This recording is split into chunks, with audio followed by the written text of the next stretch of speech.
Magandang araw sa inyong lahat at welcome sa aking channel.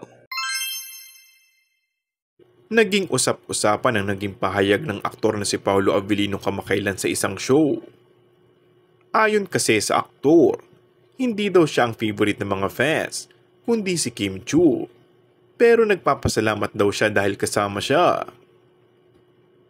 Nakakatuwa lang, kasi wala ako dito ngayon if not for her. To have that kind of dynamics pa rin. You know, it's nice. Ibinunyag din ni Paolo na nagkausap sila ni Kim tungkol dito.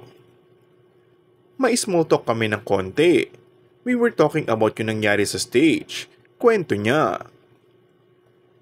Naging honest din naman ng aktor at nagpapasalamat siya lalo na sa mga Kim Po fans dahil sa suporta umano sa kanila.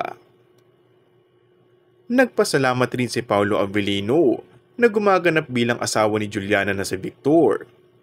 Kung hindi dahil kay Juliana, wala lahat ng ito.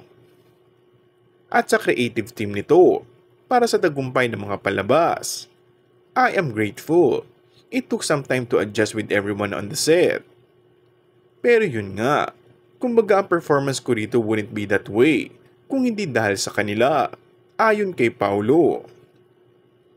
Samantala, marami naman ang umalma na hindi lamang dahil kay Kim, dahil maibubuga naman talaga ang aktor sa aktingan.